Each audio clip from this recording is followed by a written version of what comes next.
आ रहा है मैम। आ रहा है। चलिए, आप लोग क्या बात कर रहे थे कि क्वेश्चन बुक पढ़े समझ में नहीं आया, ईवीएस की बात कर रहे थे क्या?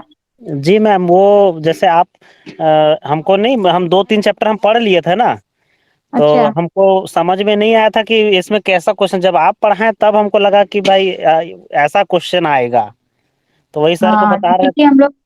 जैसे कि हम लोग उस दिन पढ़े थे ना कि आ, क्या था स्नेक का आइटम, क्या था हांगकांग में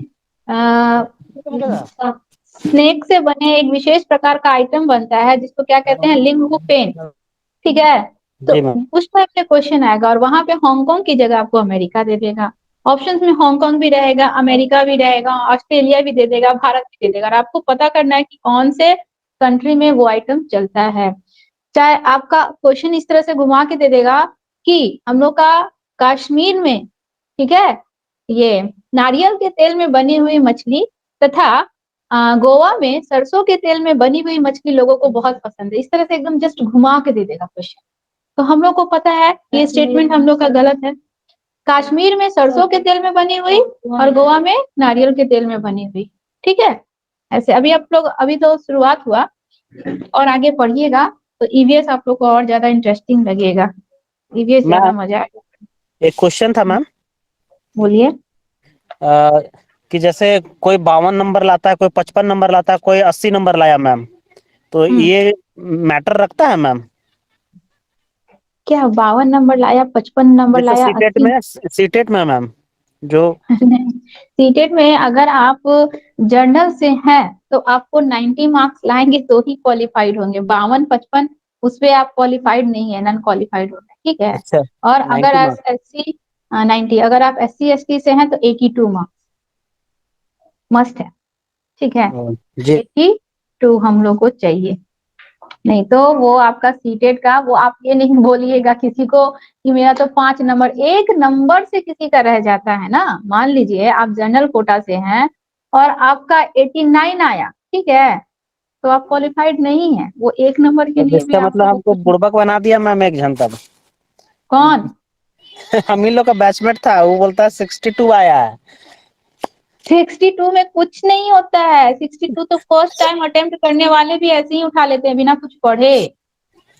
आपको एग्जैक्ट मार्क्स चाहिए, 90 marks general, 82 marks SC ST quota वालों के, नहीं तो आप क्वालिफाइड नहीं है। हमारी फ्रेंड का पिछली बार केवल 1 मार्क्स से रह गया, वो क्वालिफाइड नहीं हुई। अगेन इस बार एग्जाम दी, तब वो पास की है। केवल 1 मार्क्स भी बहुत ज्यादा वैल्यूएबल होता है। ठीक है, इसीलिए जी मैम। ध्यान से पढ़िए। चलिए, हम लोग इन्वायरमेंट एंड इन हेरिडिटी पढ़ेंगे, आगे हम लोग कंटिन्यू करते हैं। उस दिन हम लोग क्या पढ़े थे, मेंडल जी का थ्योरी पढ़े थे कि मटर के फूल पर किस तरह से उन्होंने थ्योरी बनाई कि दोनों को, सफेद फूल वाले और बैगनी फूल वाले, इन दोनों फूलों को जब आपस में क्रॉस फर्टिलाई करवाया गया तो क्या देखा गया कि जिसका जो है हम लोग का डीएनए ज्यादा प्रबल है, ठीक है, जिसका ज्यादा प्रबल होगा उसका गुण जो है पहले हम लोग को पहली पीढ़ी में ज्यादा परिलक्षित हुआ, यानी कि बैगनी फूल ही हम लोग को केवल 100% दिखे।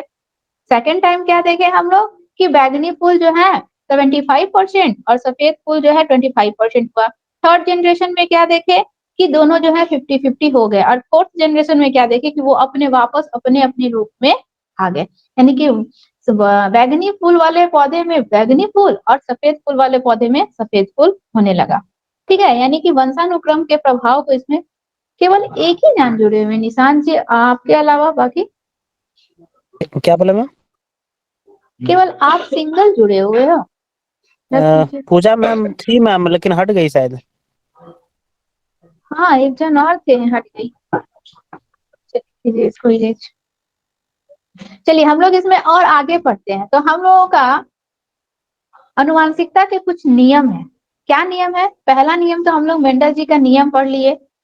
हम लोगों ने क्या देखा कि जीवों में कभी कभी एक ही पक्ष का गुण दूसरे पक्ष के गुणों से ज्यादा क्या होता है, हस्तांतरित होता है। एक पक्ष का गुण है, मान लीजिए पापा का जो गुण है वो ज्यादा बच्चे में चला गया, मम्मी का गुण कम गया, जिस कारण से पापा के गुण उसमें ज्यादा परिलक्षित हो गए। ठीक है। तो हम लोग मेंडल का नियम पढ़े। इसका सेकंड नियम है समानता का नियम। देखिए समानता का नियम क्या होता है, आ गई पूजा जी। समानता का नियम होता है समानता का नियम हमें बताता है कि जैसे माता-पिता है, संतान भी बिल्कुल हूबहू वैसी ही है। सुंदर कदकाठी के लंबे नाक नक्श वाले, अच्छे नाक नक्श वाले अगर माता-पिता है, तो संतान भी हूबहू माता-पिता की तरह सुंदर कदकाठी की हुई। ठीक है? माता-पिता अगर तीव्र बुद्धि वाले हैं, तो संतान भी तेज बुद्धि वाली हो गई। माता-पिता अगर मान लीजिए कुरूप है, काले हैं, रंग में काले हैं, तो संतान भी उसी तरह से हुई। समान, एकदम उसके समान। एकदम एकदम समानता दिखेगी। माता-पिता अगर नाटे हैं, तो संतान भी क्या हो गई? नाटी हो गई। ये होता है हम लोग का समानता का सिद्धांत। यानी कि जैसे माता-पिता है, सेम उसी प्रकार से उसकी संतान भी हमें देखने को मिलेगी। मंद बुद्धि वाले माता-पिता हैं, तो बालक भी क्या हो गया? मंद बुद्धि वाला ही पैदा हो गया। इसको कहते हैं समानता का सिद्धांत। यानी कि जैसे माता-पिता रहेंगे, संतान भी सेम उसी प्रकार के रहेंगे, उसी प्रकार के गुणों को वो एक्वायर करके जन्म लेंगे। इसको कहेंगे हम लोग समानता का सिद्धांत। ठीक है? हर प्रकार की आपको दिखेगी। अगर मान लीजिए बालक का जो है आँख जो है नीला है, तो माता-पिता का आँख जो है वो डिफरेंट कलर का नीला कलर का है, तो संतान की भी आँख उसी प्रकार हुई। माता-पिता की के बाल जो है भूरे हैं, तो संतान के बाल भी भूरे हो गए। ठीक है? तो हर एक तरह से हमें समानता उसमें बालक में उसके बालक में नज़र आएगी। ये होता है हम लोग का समानता का सिद्धांत। दूसरा होता है हम लोग का भिन्नता का सिद्धांत। ठीक है? भिन्नता का सिद्धांत कहता है कि माता-पिता क्या हैं? कदकाठी में लंबे हैं, सुंदर हैं, लेकिन बेटा क्या हो गया? हाइट में छोटा हो गया। माता-पिता की तरह उतना सुंदर नहीं हुआ। वो क्या है? माता-पिता से भिन्न हो गया, अलग हो गया। ठीक है? इसको कहते हैं भिन्नता का सिद्धांत। तो समानता के सिद्धांत में माता-पिता जो भी हैं सब एकदम सेम है। माता-पिता की तरह ही संतान भी है, लेकिन भिन्नता के सिद्धांत में माता-पिता जैसे हैं, बालक उससे बिल्कुल भी भिन्न हो गया, डिफरेंट हो गया। इसका रीज़न क्या है? इसका ये रीज़न है कि माता-पिता से जो कुछ भी वो गुण डीएनए एक्वायर किया, उसका प्रभाव बच्चे पर ज़्यादा ना पड़कर उसके किसी पूर्वज का पड़ गया, जिस वजह से वो अपने किसी पूर्वज के समान हो गया। ठीक है? माता-पिता लंबे हैं, लेकिन बेटा छोटे हाइट का हो गया। माता-पिता तेज बुद्धि वाले हैं, लेकिन बेटा मंद बुद्धि वाला हो गया। यानी कि किसी उसके पूर्वज का प्रभाव, उसकी नानी के जनरेशन का या फिर उसके दादा के जनरेशन का, किसी एक जनरेशन का प्रभाव उसके ऊपर पड़ गया, जिस वजह से वो माता-पिता से क्या हो गया? डिफरेंट हो गया। इसको कहते हैं हम लोग लॉ ऑफ वेरिएशन। ठीक है? तो कभी-कभी क्या होता है कि बुद्धिमान माता-पिता के बच्चे औसत बुद्धि वाले हो जाएँगे या फिर मंद बुद्धि वाले हो जाएँगे। लंबे कद-काठी के बच्चे लंबे कद-काठी माता-पिता की संतान जो है छोटे हाइट के हो जाएँगे या फिर गौण वर्ण वाले गोरे माता-पिता के संतान काले हो जाएँगे। इस प्रकार के भी हम लोग को लक्षण दिखते हैं। इसको हम लोग कहेंगे भिन्नता का सिद्धांत, variation of law of variation. Third हम लोग का फोर्थ हम लोग का नियम है प्रत्यागमन का सिद्धांत, लॉ ऑफ रिग्रेशन। ठीक है? प्रत्यागमन का सिद्धांत लॉ ऑफ रिग्रेशन हम लोग को बताता है कि बालक जो है ना माता-पिता के विशिष्ट गुणों को छोड़कर उसके जो निम्न गुण होते हैं, उस गुणों को एक्वायर करेगा। मतलब मान लीजिए माता-पिता के पास एक विशिष्ट गुण है, कोई विशेष प्रकार का गुण है, बालक उस विशेष गुण को ग्रहण नहीं करेगा और उसका जो सबसे निम्न गुण है, उस निम्न गुण को वह ग्रहण कर रहा है। इसको कहते हैं हम लोग प्रत्यागमन का सिद्धांत यानी कि लॉ ऑफ रिग्रेशन। ठीक है? समझ में आ रहा है आप लोगों को? लॉ जी हाँ। ऑफ हाँ, लॉ ऑफ रिग्रेशन यानी कि मान लीजिए कोई बहुत बड़ा संत महासंत का बेटा है, बहुत बुद्धिमान एक हम लोग के महापुरुष हैं, उनका संतान है। लेकिन बालक जो है, उनकी संतान जो है, अपने पिता के इस गुण को एक्वायर ना कर उनके सबसे हीन गुण को क्या कर रहा है? एक्वायर कर रहा है। उनके सबसे निम्न गुण को एक्वायर करता है। इसको हम लोग कहेंगे प्रत्यागमन का सिद्धांत। ठीक है? जैसे कि बोल रहा है कि यही मतलब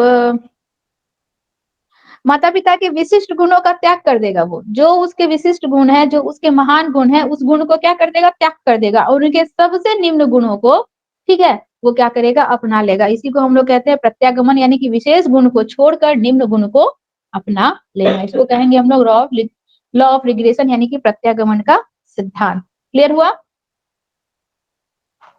इसके बाद है हम लोग का देखिए पृथ्वीकरण का सिद्धांत। पृथ्वीकरण का सिद्धांत क्या कहलाता है? यानी कि क्या बोले मैम? पृथ्वीकरण का सिद्धांत। ठीक है? पृथ्वीकरण का सिद्धांत हम लोग को बताता है कि जो है ना मान लीजिए माता और पिता दोनों का डीएनए बच्चे में ट्रांसफर हुआ, ठीक है?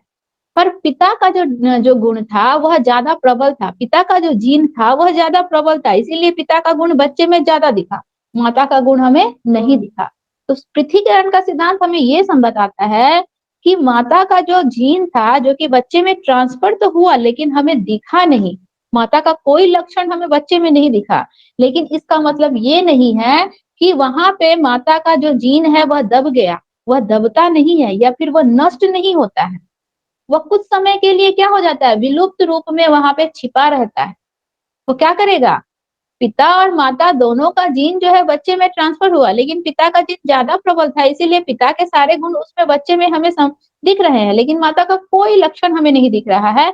इसका मतलब कि माता के गुण जो है बच्चे में जो है पूरी तरह से नष्ट हो गए, खत्म हो गए, वहां पे नहीं, वो खत्म नहीं हुए, वो कुछ समय के लिए क्या है, विलुप्त रूप में उसमें छिपे हुए हैं।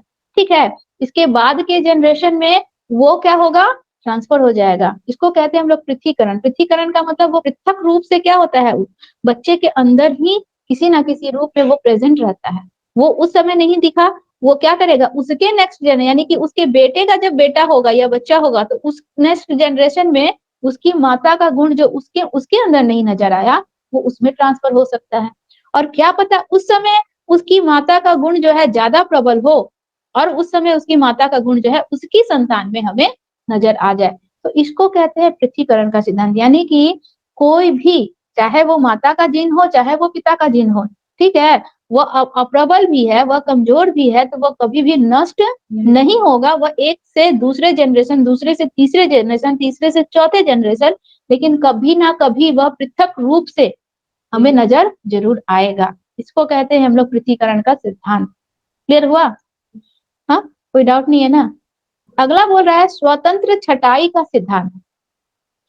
स्वतंत्र छटाई का सिद्धांत हमें क्या बताता है, ये प्रिंसिपल जो है इंडिपेंडेंट, मतलब ये बताता है हम लोगों को कि मान लीजिए प्रबल जीन के जो कुछ भी गुण बालक में जा रहे हैं, ठीक है, पापा का जीन बहुत ज्यादा प्रबल है, पापा का सारा गुण हम लोग को आ रहा है, तो इसका मतलब ये नहीं है कि वो जो माता का जो जीन है वो पूरी तरह से क्या है, पिता के जीन के अंडर आ गया या पूरी तरह से दब गया, नहीं, ऐसा नहीं है, वो अपने में अब स्वतंत्र है, उस पर किसी प्रकार का दबाव या प्रेशर नहीं है, वो स्वतंत्र है।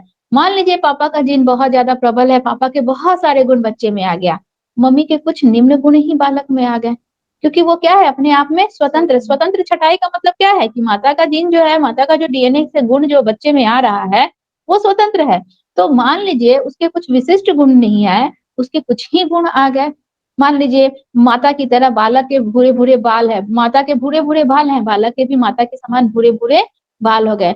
माता की उंगलियों के नाखून जो हैं काले काले हैं, संतान में भी वो गुण आ गया। तो ऐसे छोटे छोटे गुण भी जो है, ऐसा नहीं है कि प्रबल जीन का सारा गुण आ रहा है तो प्रबल जीन जो है उस पर पूरी तरह से निगरानी रखा है कि तुम अपना कोई गुण बच्चे में नहीं डाल सकता, नहीं, वो भी पूर्ण रूप से क्या है, स्वतंत्र है, आजाद है, उसके भी कुछ ना कुछ थोड़े बहुत छोटे छोटे गुण जो है बालक में हमें परिलक्षित नजर आते हैं।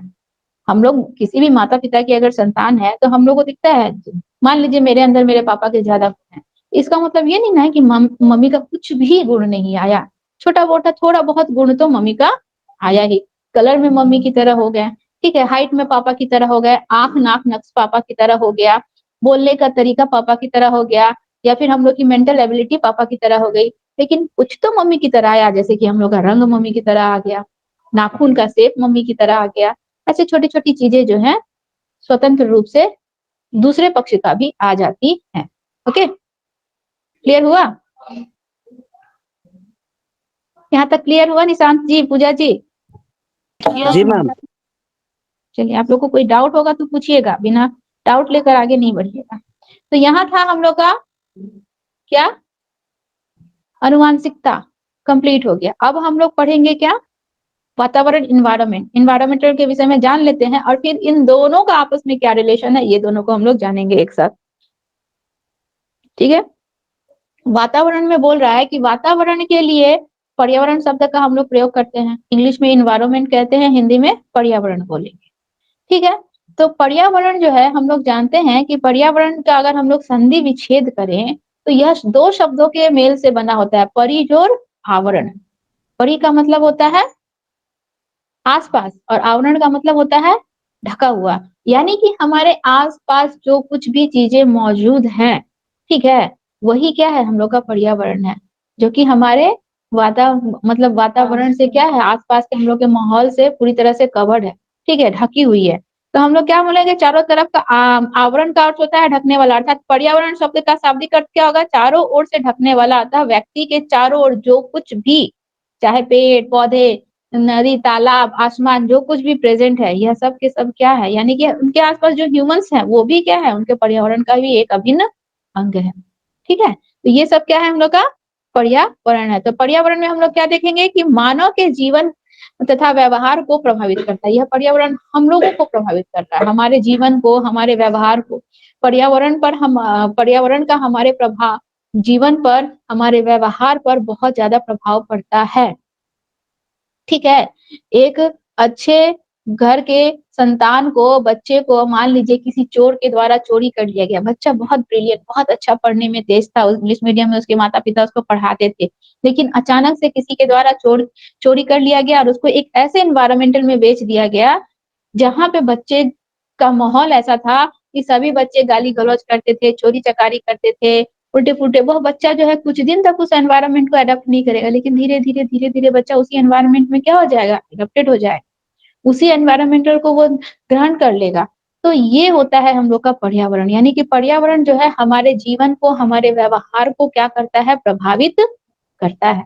उसका डीएनए में उसके माता-पिता की तरह समानता के गुण आए, लेकिन पर्यावरण जो है जस्ट उसके अपोज़िट हो गया, जिस वजह से उसके तो डीएनए का भी प्रभाव और पर्यावरण का भी प्रभाव, दोनों का ही प्रभाव हमें देखने को मिलता है। ठीक है?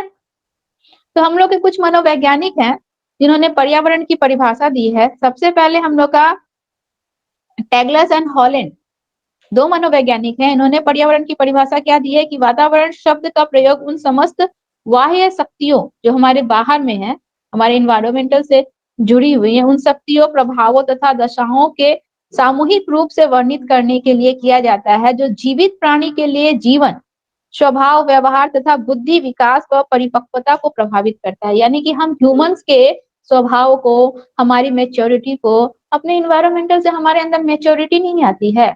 मैच्योरिटी भी आती है, परिपक्वता भी आती है। किसी चीज़ को जब हम बार-बार देखते हैं, तो हम जानते हैं कि हाँ, ये हम लोग का क्या है पीपल का पेड़ है। इसमें से जो फली निकलती है, ये पशु-पक्षियाँ खाती हैं। इस पीपल के पेड़ में ना तनों से ही शाखाएँ निकलती हैं। तो ये चीज़ हमारे अंदर क्या हो रहा है, उसका ज्ञान धीरे-धीरे बढ़ रहा है। इसमें हम लोग को मैच्योरिटी आ रही है किसी भी चीज़ के विषय में, किसी भी टॉपिक के विषय में। हमारे व्यवहार में हम लोग अपने आस-पास के लोगों से मिलते हैं, जुलते हैं, हमें उनसे बात करने का किस तरह से उनसे इंटरैक्ट करना है, बड़ों से कैसे बात करनी है, छोटों से कैसे बात करनी है, तो हमारे व्यवहार में परिवर्तन हमें नज़र आता है। ठीक है? तो इस तरह से हम लोग में धीरे-धीरे क्या होती है मैच्योरिटी नज़र आती है। अगले एक हम लोग के मनोवैज्ञानिक है बोरिंग एंड लैंगफील्ड तथा वेल्ड, ये 3 मनोवैज्ञानिक इन तीनों ने एक साथ परिभाषा में दी है कि वातावरण वह प्रत्येक वस्तु है जो व्यक्ति के जीन संबंधित गुणों के अतिरिक्त उनकी अन्य सभी बातों को प्रभावित करती है। यानी कि जो उसके जीन को उनके जीन को छोड़कर, यानी कि माता-पिता के द्वारा जेनेटिकली हम लोग जो जीन से जो गुण ग्रहण कर रहे हैं, केवल उसको छोड़कर बाह्य रूप से जो कुछ भी हमारे व्यवहार में परिवर्तन आ रहा है, जो कुछ भी हम अपने व्यवहार में शामिल कर रहे हैं, वो सब के सब हमारे क्या हैं? पर्यावरण के ही भाग हैं। ठीक है? एक लास्ट मनोवैज्ञानिक है हम लोग के वुडवर्थ जो है वो कहते हैं कि वातावरण में वो समस्त बाह्य तत्व आ जाते हैं जिन्होंने जीवन प्रारंभ करने के समय से व्यक्ति को प्रभावित किया है। यानी कि जैसे ही संतान जो है बालक जो है धरती पर जन्म लेता है, उसी समय से वह उसके व्यवहार को प्रभावित करना, उसके जीवन को प्रभावित करना शुरू कर देता है। वो हम लोग का क्या है? पर्यावरण है, वातावरण है। माता के गर्भ तक जब तक रह रहा है, माता के गर्भ में भी बालक शिशु का पर्यावरण का प्रभाव पड़ता है। कहते हैं ना कि जब किसी स्त्री के गर्भ में संतान हो तो अच्छा माहौल रहना चाहिए, अच्छा वातावरण रहना चाहिए, बहुत ज़्यादा टेंशन वाला माहौल नहीं, वो भी क्या है? हम लोग का एनवायरनमेंट है, वातावरण ही है। तो गर्भ से ही उसका प्रभाव पड़ने लगता है, लेकिन जन्म के उपरांत उस पर डायरेक्ट उसका प्रभाव पड़ना शुरू हो जाता है। ये हम लोग के 3 मनोवैज्ञानिकों की परिभाषा है। परिभाषा केवल जानने मात्र बता रहे हैं। परिभाषा से कभी भी क्वेश्चन नहीं आएगा कि वुडवर्थ का कौन-सा थीसिस है या बोरिंग या फिर वेल्ड का कौन-सा थीसिस है, ये सब कुछ नहीं आता है सीटेट में। केवल लॉजिक बेस आएगा, जहाँ आप तर्क कर सकते हैं, लॉजिक के अनुसार वहाँ पे क्वेश्चंस का आंसर सॉल्व कर सकते हैं, बस वही आता है। तो इस तरह से हम लोग क्या देखें कि मानव के विकास में पर्यावरण का बहुत ही महत्वपूर्ण रोल है। हम लोग चाहे कितने भी अच्छे माता-पिता के संतान हो, जेनेटिकली हम लोग में बहुत अच्छे-अच्छे गुण माता-पिता के द्वारा ट्रांसफर हो, लेकिन हमको क्या सही पर्यावरण नहीं मिलेगा, ठीक है? तो हम लोग क्या अपने माता-पिता के उन जेनेटिकल गुणों का फ़ायदा उठा पाएँगे? चाहे हम उस फ़ील्ड में आगे बढ़ पाएँगे? नहीं बढ़ पाएँगे। वैसा माहौल भी होना बहुत ज़्यादा ज़रूरी है। ठीक है, अगर हम लोग को माता-पिता के द्वारा वो सारे गुण एक्वायर हो रहे हैं और साथ ही हमको वैसा पर्यावरण भी मिल रहा है, तो वह संतान जो है, चाहे वह बालक जो है, अपनी फील्ड में बहुत आगे तक जाएगा। लेकिन अगर उसके ऑपोजिट उसको वातावरण मिल रहा है, तो वो अपने फील्ड में आगे की तरफ नहीं जाएगा। ठीक है? चाहे मान लीजिए एक मंद बुद्धि वाला बालक है, ठीक है? उसके माता-पिता भी मंद बुद्धि वाले थे और बालक भी मंद बुद्धि वाला हो गया, समानता का सिद्धांत यहाँ पे अपना रहे हैं। लेकिन उस बालक को शुरू से एक ऐसे माहौल में रखा गया, शिक्षित लोगों के बीच में रखा गया और सब समय उसको किसी न किसी माध्यम से शिक्षा देने दी जाने लगी। तो क्या वो मंद बुद्धि वाला वो जेनेटिकली वो अपने माता-पिता से जीन से वो गुण प्राप्त किया, लेकिन उस माहौल की वजह से, ठीक है, माइंड से वो बहुत ज़्यादा तेज नहीं है, लेकिन उस माहौल की वजह से वो अपने व्यवहार में बहुत कुछ चीज़ों को ग्रहण कर लेता है, सीख लेता है और उसके अंदर हमें बहुत सारे परिवर्तन जो है नज़र आते हैं, ठीक है? तो यह क्या होता है वातावरण का मानव के जीवन पर, मानव के व्यवहार पर बहुत ज़्यादा प्रभाव पड़ता है। तो बोल रहा है कि हम लोग का देखिए, यहाँ पे बोल रहा है कि गर्भधारण के उपरांत लगभग 9 माह तक भ्रूण का विकास माता के गर्भाशय में ही हो जाता है। माता के गर्भाशय में 9 माह तक उसका विकास हुआ, इस अवस्था में भी वातावरण का अत्यधिक महत्व है, क्योंकि माता के गर्भ में भी रहने पर, ठीक है, अगर माता को बहुत ज़्यादा टेंशन में रखा जाए या फिर उसको सही डाइट ना दिया जाए, तो उससे बच्चे के ऊपर प्रभाव पड़ता है। इनडायरेक्टली क्या हो रहा है, इससे बच्चा भी प्रभावित हो रहा है। तो यदि गर्भधारण के स का वात के समय वातावरण विकार युक्त होता है, यानी कि हमारा वातावरण सही नहीं रहे, माता को सही डाइट ना मिले या फिर माता जो है बहुत ज़्यादा टेंशन में रहे, तो उससे क्या होगा? बहुत ज़्यादा प्रॉब्लम्स क्रिएट हो जाता है, ठीक है? शिशु के जन्म के उपरांत शिशु का जो है हो सकता है कि उसका शारीरिक विकास सही से ना हो सकता है कि बालक का मानसिक विकास सही से ना हो। माता बहुत ज़्यादा टेंशन में है, माता को प्रॉपर डाइट नहीं मिल रहा है, तो इससे बच्चे पे इफ़ेक्ट पड़ रहा है, उसका ग्रोथ सही नहीं हो रहा है, बच्चे को किसी प्रकार की बीमारी गर्भ में भी हो सकती है, ठीक है? या फिर मान लीजिए बच्चा जब जन्म लिया तो उसको पेट में सही डाइट नहीं मिलने की वजह से बच्चा का सही से ग्रोथ नहीं हो गया, बच्चा क्या है बौना हो गया या नाटा हो गया या फिर मान लीजिए मंद बुद्धि वाला हो गया, इस सब का बहुत ज़्यादा इफ़ेक्ट पड़ता है, ठीक है? तो इनडायरेक्टली क्या रहा है वातावरण का प्रभाव बच्चे के ऊपर पड़ रहा है, उसकी लंबाई, चौड़ाई, मोटाई ये सब में भी अंतर हम लोग का पड़ सकता है। ये था हम लोग का वातावरण क्लियर। अब हम लोग क्या देखेंगे कि वंशानुक्रम तथा वातावरण की अंतःक्रिया इन दोनों का सम्मिलित रूप से बालक के ऊपर कैसे प्रभाव पड़ रहा है। आज हम लोग ये कंप्लीट कर लेंगे। वातावरण टॉपिक जो है आज हम लोग आज कंप्लीट कर लेंगे, इसके बाद हम लोग नेक्स्ट टॉपिक पढ़ेंगे। चलिए, वंशानुक्रम और वातावरण की अंतःक्रिया यानी कि इन दोनों का इंटरेक्शन जो होता है, एक साथ जब होता है तो बालक के ऊपर क्या प्रभाव पड़ रहा है। तो बोल रहा है कि अगर हम देखें कि व्यक्ति के विकास में वंशानुक्रम और वातावरण इन दोनों का ही महत्वपूर्ण भूमिका होता है। जैसे कि अभी बताएं कि एक बालक जो है तीव्र बुद्धि वाले माता-पिता की संतान है, लेकिन उसको सही एनवायरनमेंट नहीं मिला, उसको सही वैसा ये वातावरण नहीं मिला, सही लोग नहीं मिले, उसके आस-पास का वातावरण जो है बहुत गंदा है, बहुत तो वो क्या बच्चा वो अपने लाइफ में कुछ कर पाएगा, तरक्की कर पाएगा? नहीं कर पाएगा। इससे वातावरण का इफेक्ट पड़ रहा है। और वहीं दूसरी तरफ हम देखें कि मंद बुद्धि वाले बालक जो है, मंद बुद्धि वाले माता-पिता की संतान का जो बालक है, अगर उसको सही एनवायरनमेंट दिया गया, तो उसका इफेक्ट जो है उसके व्यवहार में बहुत ज़्यादा हमें देखने को मिल रहा है, वो भविष्य में कुछ अच्छा करने योग्य हो गया, ठीक है? तो दोनों ही पक्ष में चाहे हमारा हेरिडिटी कमज़ोर हो, चाहे वातावरण कमज़ोर हो, दोनों का ही रोल बहुत ज़्यादा है। दोनों में से कोई भी एक पक्ष जो है अगर बालक के ऊपर विरोधी प्रभाव डालते हैं, तो उससे बालक का क्या होगा? अहित होगा और दोनों का अगर हम लोग का पॉजिटिव इफ़ेक्ट पड़ता है, तो बालक का लाइफ जो है फ्यूचर जो है सिक्योर होता है। ठीक है? तो हम लोग देख रहे हैं यहाँ पे बोल रहा है कि व्यक्ति जो कुछ भी सोचता है, करता है अथवा अनुभव करता है वो उसके वंशानुक्रम और वातावरण की परस्पर अंतःक्रिया का परिणाम होता है। ठीक है। आनुवांशिकता विकसित होने के लिए क्षमता प्रदान करना, आनुवांशिक यानी कि आनुवांशिक गुण प्राप्त करने के लिए क्षमता प्रदान करना, जबकि वातावरण इन क्षमताओं को विकसित होने का अवसर प्रदान करता है। ठीक है। मान लीजिए एक बालक जो है अपने माता पिता से आनुवांशिक रूप से बहुत सारे गुणों को, एक बालक जो है अपने माता पिता से आनुवांशिक रूप से सिंगिंग, उसको संगीत का गुण जो है अपने माता पिता से, उसके माता पिता संगीतकार थे, बालक में भी जेनेटिकली वो गुण आ गया। ठीक है। तो वो क्या है, माता पिता के द्वारा वो आनुवांशिक रूप से ये गुण तो लेकर आया, लेकिन उसको विकास कहाँ होगा, उसका उसकी प्रोस्पेरिटी कहाँ मिलेगी, इन्वायरमेंट में ना, वातावरण में। तो वातावरण ही क्या करता है, उसके उस गुण को विकसित होने का अवसर प्रदान करता है। यानी कि दोनों का कितना अधिक रोल है। और अगर माता पिता के जीन के द्वारा कोई गुण ही नहीं आया तो वातावरण का भी कोई रोल नहीं है, उसके पास कोई क्वालिटी नहीं है, कोई गुण ही नहीं है, तो वातावरण जो है विकसित होने का किसको मौका देगा, अवसर किसको देगा। ठीक है। तो इन दोनों का रोल क्या है, बहुत ज्यादा है। केवल जीन से अच्छे गुणों को लेकर आना माता पिता के द्वारा ही इनफ नहीं है, उसके लिए एक सही वातावरण चाहिए जिसपे वह क्या कर सके, अपने उन गुणों का विकास कर सके, वो आगे की तरफ मूव कर सके। दोनों ही क्या है, एक दूसरे के लिए बहुत ज्यादा इंपॉर्टेंट है। एक तरह से कहें तो दोनों क्या है, दिया और बाती हैं। ठीक है। जब भी आप लोग को ये ट्रिक है, याद रखिएगा कि एनवायरमेंट एंड वातावरण से जब भी पॉजिटिवली कोई क्वेश्चन पूछे, ठीक है, सकारात्मक रूप में जब भी कोई क्वेश्चन पूछे, और जब उसके साथ एनवायरमेंट और वातावरण दोनों साथ में होने चाहिए, कभी भी खाली वातावरण को टिक नहीं मारेंगे, खाली वंशानुक्रम को टिक नहीं मारेंगे। अलग से अगर अलग सिंगल वातावरण ऑप्शन में दिया है तो गलत हो गया, सिंगल अनुवांशिकता अगर ऑप्शन में दिया है तो गलत हो गया। ये दोनों सिंगल सिंगल का कोई अस्तित्व है ही नहीं।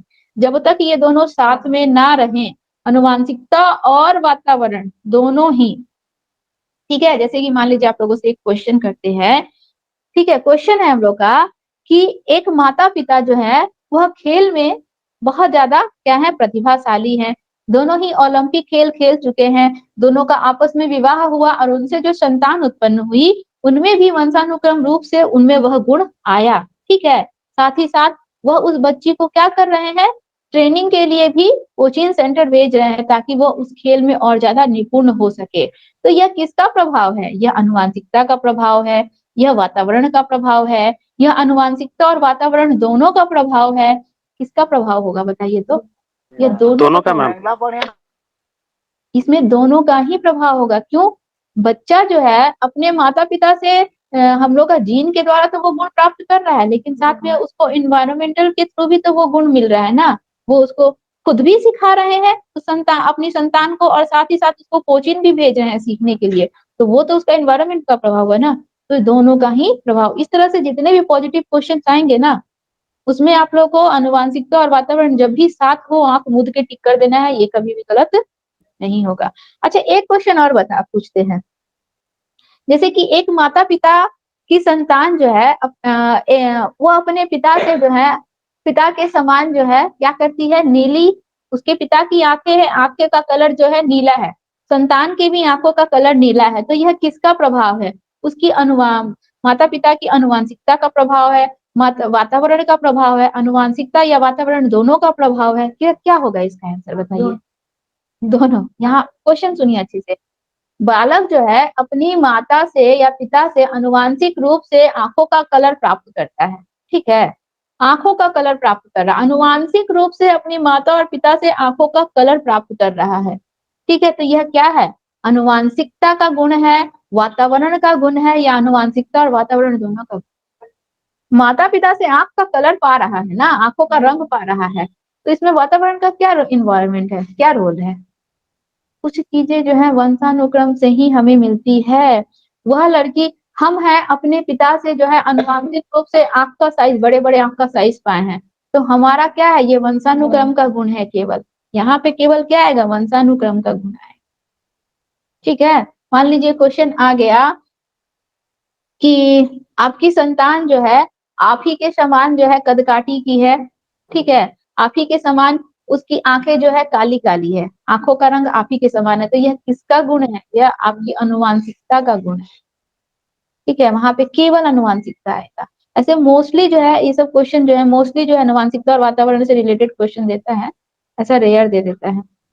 और वो उसमें भी आपको टफ नहीं लगेगा, एक दो बार आप सॉल्व कीजिएगा आपको समझ में आ जाएगा।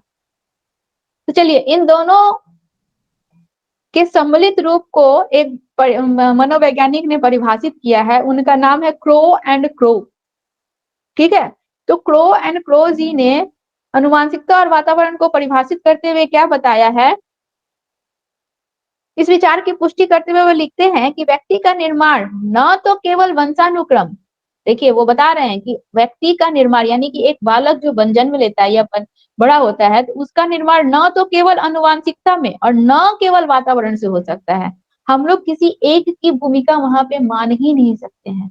ठीक है, हम लोग ये नहीं बोल सकते हैं कि बालक का जो भी विकास हो रहा है वो केवल अनुवांशिकता के कारण हो रहा है या केवल वातावरण के कारण हो सकता है, नहीं।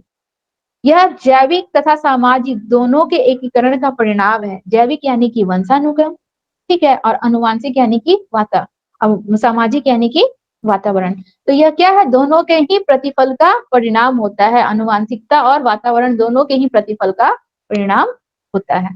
ठीक है, ये क्लियर हुआ। चलिए एक हम लोग का इसके बाद एक विवाद आया था, प्रकृति पोषण विवाद हम लोग जिसको कहते हैं। ठीक है, प्रकृति पोषण विवाद, प्रकृति का मतलब हो गया हम लोग का वातावरण और पोषण का मतलब हो गया हम लोग का वंशानुक्रम। इन दोनों पे एक विवाद था, कुछ मनोवैज्ञानिकों का क्या कहना मैम क्या है, बोले? प्रकृति प्रकृति पोषण विवाद, प्रकृति पोषण विवाद। ठीक है, एक तरह का विवाद उठा, कुछ मनोवैज्ञानिकों का कहना है कि बालक के विकास में उसके वंशानुक्रम का रोल जो है वह ज्यादा है। कुछ मनोवैज्ञानिकों का कहना है कि नहीं, बालक के विकास में उसके वातावरण का रोल बहुत ज्यादा है। ठीक है, इस बात पे क्या हो गया, विवाद हो गया, बहस हो गया। तो देखिए दिया हुआ है कि व्यक्ति के विकास को उसका वंशानुक्रम तथा वातावरण किस सीमा तक प्रभावित करता है। वंशानुक्रम का प्रभाव व्यक्ति पर कितना पड़ता है और वातावरण का प्रभाव व्यक्ति पर कितना पड़ रहा है, यह एक विवादास्पद प्रश्न है। बहुत से मनोवैज्ञानिकों में इस बात पर विवाद हुआ। ठीक है, तो कुछ व्यक्ति का कहना है कि वंशानुक्रम कि बालक का जो विकास होता है ना वो पूरी तरह से उसके वंशानुक्रम पर आधारित होता है, उसपे प्रकृति का कोई रोल नहीं होता है, इसको भी नकारा गया। कुछ मनोवैज्ञानिकों का क्या कहना है कि नहीं, बालक का डीएनए जो है माता पिता के द्वारा जो गुण प्राप्त कर रहा है वो तो प्राप्त कर रहा है, लेकिन तो वो बस वहीं तक प्राप्त करके रुक गया। इसके बाद उसका विकास कहाँ हो रहा है, मोस्टली वो प्रकृति में हो रहा है, वातावरण में हो रहा है, यानी कि वातावरण का रोल ज्यादा है। इस बात को भी इनकार कर दिया गया। इसके बाद कुछ मनोवैज्ञानिकों ने इस पर तर्क किया कि नहीं, बालक का विकास जो है 50% प्रकृति और 50% वंशानुक्रम, इन दोनों पर डिपेंडेंट है। 50% ना ये ज्यादा रहता है ना ये ज्यादा रहता है, दोनों का एकदम इक्वल रोल रहता है, बराबर। ठीक है, दोनों ही बराबर मात्रा में जो है अपनी भूमिका बालक के विकास में अदा करते हैं। ठीक है, किसी को हम ज्यादा या किसी को हम कम नहीं कर सकते हैं, इसी को हम लोग कहते हैं प्रकृति पोषण विवाद। ठीक है, निष्कर्ष क्या निकला कि व्यक्ति के विकास पर 50% जो है वंशानुक्रम का और 50% जो है वातावरण का प्रभाव पड़ रहा है। इससे भी क्वेश्चन आता है, क्वेश्चन आ जाएगा कि बालक के विकास में वंशानुक्रम का 70%, ठीक है, और पर्यावरण का प्रभाव जो है 30% पड़ रहा है, तो ये सही है? नहीं। दूसरा ऑप्शन आ जाएगा कि बालक के विकास में पर्यावरण का प्रभाव जो है 80% और वंशानुक्रम का प्रभाव जो है मात्र 20% पड़ रहा है। एक ऑप्शन आ जाएगा कि बालक के विकास में वंशानुक्रम का 50% और पर्यावरण का 50% पड़ रहा है। तो वहां पे दोनों का 50-50 यहाँ अमाउंट रहता है, दोनों का ही भूमिका एकदम इक्वल रहता है। चलिए अब देखिए शिक्षा में अनुवांशिकता और वातावरण का क्या महत्व है। हमें बालक की अनुवांशिकता और वातावरण, अभी अभी आप लोग को बताएं कि किसी मंद बुद्धि वाले बालक को एक अच्छा एनवायरनमेंट दिया जाए, अच्छा माहौल दिया जाए, तो वह बालक भी क्या होता है, शिक्षित हो जाता है और भविष्य में कुछ ना कुछ बन जाता है। तो वंशानुक्रम और वातावरण इन दोनों का शिक्षा के क्षेत्र में अगर देखा जाए तो क्या प्रभाव कर रहा है, तो शैक्षिक दृष्टि से भी वंशानुक्रम और वातावरण इन दोनों का हम देखें तो बहुत अधिक रोल है। ठीक है, हम लोग क्या बोलेंगे कि इन दोनों को हम लोग परिवर्तित नहीं किया जा सकता है। इन दोनों में हम लोग क्या करेंगे, मान लीजिए माता-पिता से जो भी वो जीन ला रहे हैं या फिर जो भी गुणों को एक्वायर कर रहे हैं, हम उसको बदल सकते हैं? नहीं बदल सकते हैं। पर्यावरण में हम कुछ मॉडिफिकेशन कर सकते हैं। मान लीजिए बालक का पर्यावरण सही नहीं है, उसके मित्रगण अच्छे नहीं है, उसके आस-पास का माहौल अच्छा नहीं है, तो हम लोग उसको दूसरा माहौल दे सकते हैं। उसमें हम लोग सुधार ला सकते हैं।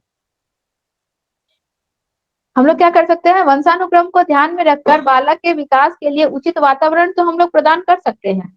लेकिन हम लोग वंशानुक्रम में कोई परिवर्तन नहीं ला सकते हैं। माता-पिता के द्वारा उसको जो भी जीन प्राप्त हो रहा है, उस जीन में हम लोग कोई बदलाव नहीं ला सकते हैं। ठीक है? तो लेकिन पर्यावरण में बदलाव लाया जा सकता है। तो आधुनिक शिक्षा में बालक को शिक्षा का केंद्र बिंदु माना गया है। पहले क्या था? पहले की शिक्षा में शिक्षक जो होते थे केंद्र बिंदु पर होते थे। यानी कि शिक्षक ही एक्टिव रहेंगे, शिक्षक ही सारे क्रियाकलाप करेंगे, शिक्षक ही सभी चीजें बताते थे, बालक केवल मात्र श्रोता के रूप में क्या करते थे, सुनते थे। लेकिन अब क्या है, आजकल की शिक्षा है बाल केंद्रित शिक्षा है, यानी कि बालक केंद्र में होता है। बालक को एक्टिवली हर चीज फिजिकली मेंटली हर एक वर्क करवाया जाता है और शिक्षक मात्र उसके सहायक के रूप में उसका कार्य करता है।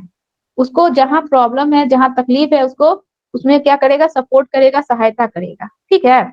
लेकिन शिक्षक की प्रधान भूमिका नहीं होती है, प्रधान भूमिका किसकी होती है, बालक की होती है। तो आजकल की शिक्षा क्या है हम लोग की, बाल केंद्रित शिक्षा है। अतः बालक के विकास को प्रभावित करने वाले इन दोनों ही कारकों का अध्ययन करना अत्यंत ही महत्वपूर्ण माना जाता है। ठीक है? तो हमें क्या करना चाहिए, अगर हमें बालक को वातावरण के अनुसार परिवर्तन लाना है, तो हमें बाल केंद्रित शिक्षा की व्यवस्था करनी चाहिए। बालक की समस्याओं को हमें समझना चाहिए, उसकी मनोस्थिति को हमें समझना चाहिए। ठीक है? उसे किस प्रकार से हम शिक्षा दे सकते हैं। मान लेते हैं मंद बुद्धि वाला बालक है, हम किसी तेज तर्रार वाले बालक को एक बार में समझाएँ, उसको समझ में आ गया। लेकिन मंद बुद्धि वाला बालक है, हम उसमें थोड़ा ज़्यादा समय देंगे, उसको 2-4 एग्ज़ाम्पल दे के समझाएँगे, उसको किसी दूसरे वे से समझाएँगे। ठीक है? इस तरह से हमें क्या कर रहे हैं, हम उसको क्या दे रहे हैं, वैसा वातावरण दे रहे हैं, ताकि बच्चा जो है उस ज्ञान को, जो कि तीव्र बुद्धि वाला बालक जो उसको एक बार में ऑब्जर्व कर लिया, मंद बुद्धि वाला बालक जो है उसको 2-4 बार में समझने के बाद ऑब्जर्व करे, क्योंकि हम उसको वैसा क्या कर रहे हैं, एनवायरनमेंट दे रहे हैं। तो शिक्षा के क्षेत्र में हम लोग का वातावरण और वंशानुक्रम दोनों का ही महत्वपूर्ण योगदान होता है। अभिभावक हो गए, शिक्षक हो गए, अन्य लोग हो गए, मानव विकास में वंशानुक्रम और वातावरण इन दोनों की अंतःक्रिया के से अवगत होकर ही बालकों के शैक्षिक विकास के लिए सक्रिय ढंग से अनुकूल प्रयास कर सकते हैं। तो हम लोग स्कूल में पढ़ाते हैं, हम लोग पीटीएम करते हैं, पेरेंट्स टीचर मीटिंग करते हैं। पेरेंट्स टीचर मीटिंग क्यों करते हैं? बच्चों के पेरेंट्स से इंटरेक्ट होने के लिए। क्यों? बच्चों के घर का एटमॉस्फेयर कैसा है? उसके माता-पिता की मेंटालिटी कैसी है, सोच कैसी है, उसके माता-पिता किस बुद्धि वाले हैं, ठीक है? यानी कि हम उसके वंशानुक्रम के गुणों को भी देख रहे हैं और साथ ही साथ उसके घर का एटमॉस्फेयर कैसा है, वातावरण कैसा है, उस चीज को भी जान रहे हैं। और इसके बाद हम किसी न किसी निष्कर्ष को निकालते हैं कि शायद बालक इस एनवायरनमेंट में रह रहा है, चाहे माता-पिता की मेंटालिटी ऐसी है, इस वजह से बालक शिक्षा ग्रहण सही से नहीं कर पा रहा है। अब उसमें हम लोग क्या करेंगे, किसी न किसी प्रकार का समाधान निकालेंगे। या फिर पेरेंट्स को बताएँगे कि आप अपने बच्चों को ऐसे नहीं, ऐसे ट्रीट कीजिए, ठीक है? तो पीटीएम भी इसी के कारण किया जाता है, ताकि हम पेरेंट्स के, उनके घर का माहौल को, हर चीज़ को जान सकें। बच्चा इस प्रकार से कक्षा में क्यों रिएक्ट करता है, वो क्यों नहीं पढ़ता है, उसका पढ़ने में ध्यान क्यों नहीं लगता है, वो बात-बात पे क्यों परेशान रहता है। इन सब चीज़ों को हम जानेंगे, समझेंगे, उसके अनुसार, उसके अकॉर्डिंगली हम उसको क्या करेंगे, उस प्रकार का एनवायरनमेंट देंगे, ताकि बच्चा जो है अपनी फील्ड में आगे की तरफ बढ़ सके। तो इसमें क्या है, हम उसके माता-पिता के वंशानुक्रम के गुणों को भी जान रहे हैं। बात करने से हमें तो पता चल रहा है ना कि माता-पिता पढ़े-लिखे हैं या नहीं, शिक्षित है या नहीं, चाहे माता-पिता में किस प्रकार का गुण है, इन सब चीज़ों को भी हम जान रहे हैं एज़ अ टीचर, ठीक है? तो इस प्रकार हम देखते हैं कि वंशानुक्रम और वातावरण, इन दोनों का बालक की शिक्षा पर बहुत ज़्यादा प्रभाव पड़ता है। कहते हैं ना, जैसे कि मान लीजिए पीटीएम में हम न्यू-न्यू अभी स्कूल जॉइन किए, तो पुरानी टीचर जो है ना, हम बोले कि ये बच्चा बहुत तेज़ है तो पुरानी टीचर्स बोलते हैं कि इनके माता-पिता भी बहुत तेज़ है, बहुत ब्रिलियंट है। आते हैं ना तो बड़ा डिसेंटली बात करते हैं, अच्छा। तो हमें पता चल रहा है कि माता-पिता भी तेज़ बुद्धि वाले हैं, इसीलिए बालक भी तेज़ बुद्धि वाला हुआ, ठीक है? इस चलिए, विकास का अधिगम के साथ संबंध, एक टॉपिक है। हम लोग का जो बालक का विकास हो रहा है, अधिगम के साथ उसका क्या संबंध है? अधिगम का मतलब होता है लर्निंग या फिर सीखना। इसके साथ उसका क्या रिलेशन है, क्या संबंध है? ठीक है, तो अधिगम अर्थात सीखना, विकास से सीधा संबंध होता है। हम लोग विकास की तरफ आगे बढ़ रहे हैं, यानी कि हम लोग कुछ कुछ सीख रहे हैं, तब तो हम लोग आगे की तरफ मूव कर रहे हैं। एक बालक इतना छोटा सा था, वो बैठना सीखा, तभी अधिगम हुआ ना उसका। वो लर्निंग किया ना कोई चीज, वो बैठना सीखा तो भी ना उसका विकास हुआ। धीरे धीरे वो किसी चीज को पकड़ के खड़ा होना सीखा, वह भी तो सीख रहा है, उसका विकास हो रहा है। फिर वो चलना सीखा, उसका विकास हुआ। वो कड़े पदार्थों को दांतों से चबा कर खाना सीखा, वो उसका विकास हो रहा है। इन दोनों का आपस में क्या है? ये दोनों आपस में जुड़े हुए हैं। बच्चा कुछ सीख रहा है यानी कि उसका विकास हो रहा है। बच्चा कुछ सीखेगा नहीं तो उसका विकास कहाँ से होगा? ठीक है, तो जो व्यक्ति जितना अधिक सीखता है उतना ही अधिक उसका क्या होता है? विकास होता है। तो बालक के अनुभव के साथ अपने व्यवहार में स्थायी परिवर्तन करते जाते हैं। ठीक है, बालक क्या होता है? बालक किसी चीज को सीख रहे हैं, अब उसको उस चीज का अनुभव हो गया, अब अपने व्यवहार में स्थायी रूप से परिवर्तन कर दिए। अब बालक को किसी चीज को पकड़कर चलने के अलावा अब हाथ छोड़कर भी बालक आराम से चल सकता है। तो अब बच्चा जो है किसी चीज को पकड़ ही नहीं रहा है, खुले ऐसे ही फ्रीली चल रहा है, यानी कि वो अब उसको अपने व्यवहार में स्थायी रूप से शामिल कर लिया ना। बच्चा उस चीज को अपने व्यवहार में स्थायी रूप से शामिल कर लिया, यानी कि बच्चा क्या है? उसमें परिपक्वता आ गई है, अब थोड़ी सी मेच्योरिटी आ गई पहले की तुलना में। बच्चा जो है उसको अपने व्यवहार में शामिल कर लिया और बिना किसी चीज को पकड़े चलना सीख लिया, बच्चे का विकास हो रहा है। पहले बच्चा जो है केवल लिक्विड थिंग्स खाता था, लेकिन अब बच्चे को किसी भी कड़े या ठोस चीजों को दिया जाए तो वो चबा कर उसको खा सकता है। अब बच्चा जो है उसको अपने व्यवहार में शामिल कर लिया, उसमें परिपक्वता आ गई, बच्चे का विकास हो गया। बच्चा पहले पेंसिल से उसको एबीसीडी लिखने नहीं आता था, लेकिन अब बच्चा वो सब सीखना सीख गया है। ठीक है, अब वो बिना बुक देखे, बिना कुछ देखे एबीसीडी अच्छे से लिख लेता है। उसके व्यवहार में वो क्या है? स्थायी परिवर्तन, अपने व्यवहार में वो परिवर्तन ला दिया, अब उस चीजों को वो जान गया, अब उसे किसी की हेल्प की जरूरत नहीं है। यही हमारा विकास हो गया। तो किसी भी चीज को स्थायी रूप से अपने व्यवहार में शामिल कर लेना, ठीक है, वो ही हम लोग का क्या हो गया? विकास कहलाया। इस परिवर्तन को ही हम लोग क्या कहेंगे? सीखना कहेंगे। और सीखने की प्रक्रिया पूरी तरह से विकास के साथ अंतः संबंधित होती है। सीख रहे हैं यानी कि हमारा विकास हो रहा है। तो जीवन के किसी भी अवस्था में जब हमारा विकास भी क्षेत्र में,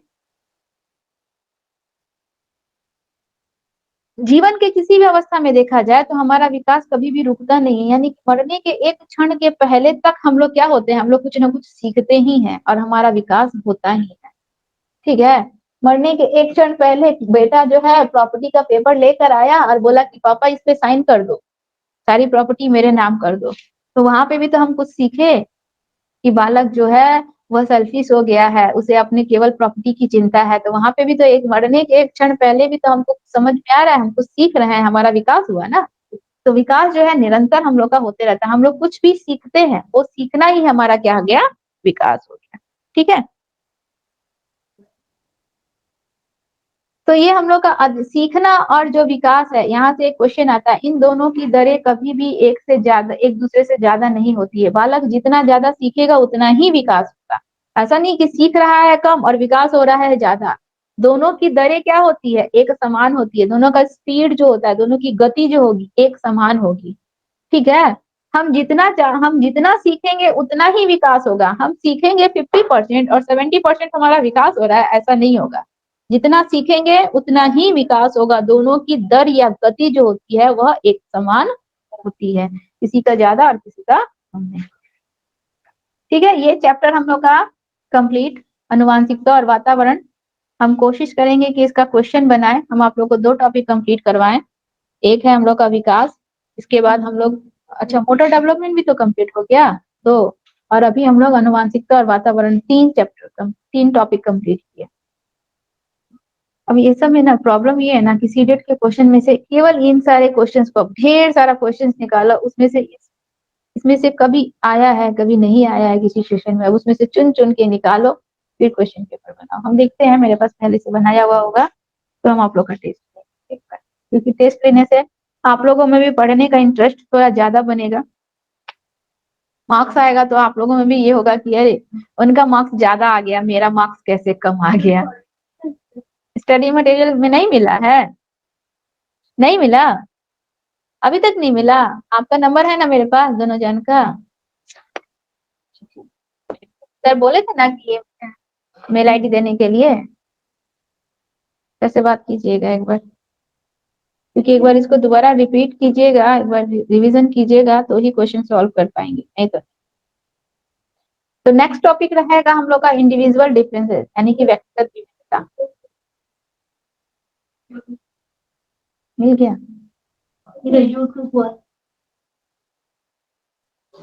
बस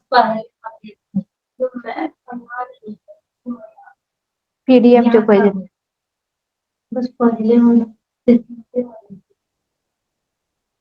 सेकंड वाला विकास वाला नहीं है।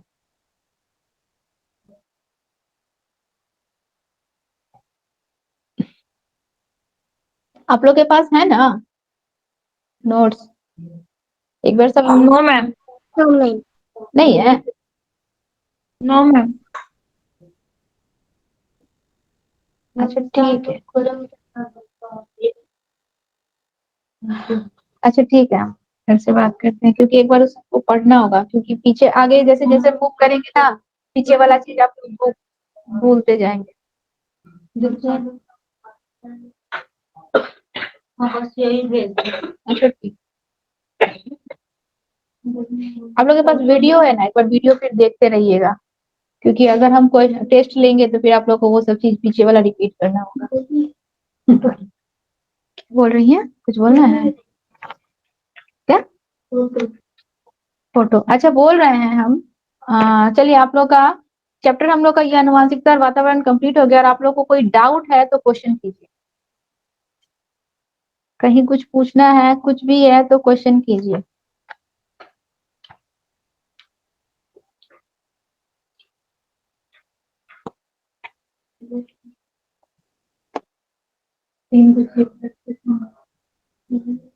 पूछिए, कुछ पूछना है आप लोगों को? No ma'am. कुछ नहीं पूछना है? हाँ?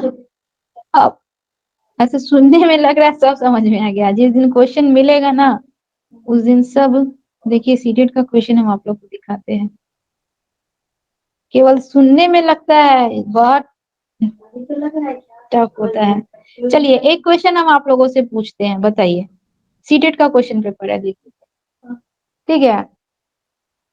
क्वेश्चन है हम लोगों का कि आनुवंशिकता और पर्यावरण की भूमिका के बारे में निम्नलिखित में से कौन सा कथन सत्य है। क्वेश्चन को सुनिए, ये क्वेश्चन था, आनुवंशिकता और पर्यावरण की भूमिका के बारे में निम्नलिखित में से कौन सा कथन सत्य है। ऑप्शन नंबर 1 है हम लोग का, विकास के कुछ पहलू आनुवंशिकता और कुछ अन्य पर्यावरण से अधिक प्रभावित होते हैं, ये ऑप्शन नंबर 1 है। दूसरा बोल रहा है, सीखने और आदर्शन करने के लिए एक बच्चे की क्षमता जीनों द्वारा पूरी तरह से निर्धारित की जाती है, उसके जीन पर पूरी तरह से निर्धारित होता है, ये दूसरा है। तीसरा बोल रहा है, अच्छी देखभाल और पौष्टिक आहार बच्चे के किसी भी जन्मजात विकार को दूर कर सकता है, यानी कि हम उसको अच्छा वातावरण, बालक को आनुवंशिक रूप से कोई भी गुण प्राप्त नहीं हुआ, हम उसको अच्छा पौष्टिक आहार देंगे, अच्छी देखभाल करेंगे तो क्या बच्चा तेज बुद्धि वाला हो जाएगा। अगला बोल रहा है, पर्यावरण केवल बच्चे के भाषा विकास में महत्वपूर्ण भूमिका निभाता है। पर्यावरण केवल बच्चे के भाषा विकास में महत्वपूर्ण भूमिका, पर्यावरण क्या केवल बालक के भाषा ही विकास में, कि हर एक विकास में, चाहे उसका शारीरिक हो, चाहे मानसिक हो, चाहे सांवेगिक हो, चाहे भाषाई हो, हर एक विकास में पर्यावरण का रोल है, ठीक है। ऑप्शन नंबर 4 तो ऐसे ही कट गया। एक और चीज, एक और ट्रिक है, याद रखिएगा, जहां केवल आए, जैसे कि यहाँ पे ऑप्शन था ना, पर्यावरण केवल, केवल शब्द का प्रयोग हो, वो ऑप्शन ऐसे ही कट जाता है सीटेड में। अगर सेकंड नंबर सीखने और प्रदर्शन करने की एक बच्चे की क्षमता जीनों द्वारा पूरी तरह से निर्धारित की जाती है, केवल जीन के द्वारा पूरी तरह से निर्धारित की जाती है, उसमें पर्यावरण का कोई रोल नहीं। पर्यावरण है मैम, दोनों का है। दोनों। तो ऑप्शन नंबर 2 कैसे होगा? पहला नंबर ऑप्शन सुने थे ध्यान से, देखिए इसमें बोल क्या रहा है कि विकास के कुछ पहलू अनुवांशिकता और कुछ अन्य पर्यावरण से अधिक प्रभावित है। कुछ पहलू अनुवांशिकता से प्रभावित हो रहा है, कुछ पहलू जो है पर्यावरण से प्रभावित हो रहे हैं, यानी कि दोनों का यहाँ पे रोल दिख रहा है। तो यही ना ऑप्शन सही होगा। दूसरे में तो क्या बोल रहा है कि बच्चों की जो है जीन पर ज्यादातर डिपेंडेंट है, उसमें पर्यावरण का कोई जिक्र ही नहीं किया गया है। बिना पर्यावरण के बालक कैसे आए, बिना एनवायरमेंट के बालक इस चीज को कैसे सीख लेगा? ठीक है, बिना हम बालक को बिना किसी एनवायरमेंटल के एक शिक्षा प्रदान कर सकते हैं? नहीं, ये गलत ऑप्शन हो गया। ठीक है, अच्छा इसके बाद बोल रहा है, थर्ड ऑप्शन में बोल रहा है कि उसको हम केवल पौष्टिक आहार माता व पिता के द्वारा बालक जो है मंद बुद्धि वाला पैदा हुआ, ठीक है, उसके पास किसी प्रकार का कोई गुण नहीं है, लेकिन हम उसको अच्छी देखभाल कर रहे हैं, उसको पौष्टिक आहार दे रहे हैं और किसी भी जन्मजात विकार को दूर कर सकता है। मान लीजिए बालक जन्म से क्या है, अंधा है, उसका जन्म से ये विकार है, उसके अंदर ये प्रॉब्लम है, तो हम बालक अंधा है, चाहे बालक मान लीजिए कम सुनता है, ठीक है, तो हम उसको अच्छा पौष्टिक आहार देंगे या फिर उसका अच्छा से देखभाल करेंगे, तो क्या ये बालक का विकार दूर हो जाएगा? नहीं होगा। ठीक है, पर्यावरण केवल बच्चे के भाषाई विकास, केवल शब्द जहां आ जाए वो ऑप्शन ऐसे ही काट दीजिएगा आप लोग। तो यहाँ पे ऑप्शन नंबर 1 जो है हम लोग का क्या है, सही है। इसके बाद आनुवंशिकता और पर्यावरण से रिलेटेड कोई क्वेश्चन है? और बाकी तो आप लोगों से पूछ नहीं सकते हैं क्योंकि वो टॉपिक आप लोग पढ़े नहीं है। विकास से रिलेटेड क्वेश्चन तो पूछ सकते हैं।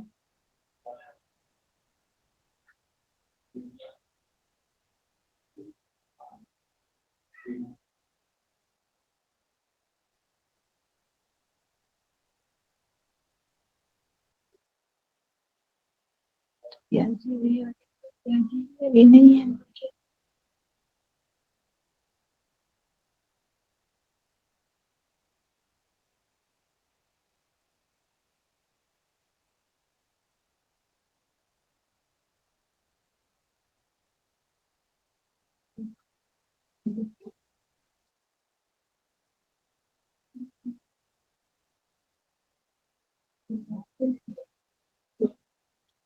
अच्छा ये बताइए तो, एक क्वेश्चन है, निम्नलिखित में से कौन सा एक संवेग है?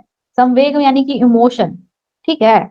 ऑप्शन है स्मृति, स्मृति एक संवेग है, डर एक संवेग है, ध्यान एक संवेग है, या उत्तेजना एक संवेग है? बताइए तो संवेग क्या है, इमोशन क्या है? हाँ, और क्या? डर है, स्मृति है, ध्यान है, उत्तेजना है, क्या है संवेग? इन चारों ऑप्शन में से संवेग क्या है? संवेग यानी कि इमोशन। हमारे अंदर कौन कौन से इमोशंस होते हैं? मैम रोना, दुख होना। रोना, दुख होना, लेकिन आप इस ऑप्शन में से बताइए ना कौन सा संवेग है? स्मृति है, डर है, ध्यान है, या उत्तेजना है, क्या है? डर, डर संवेग है ना?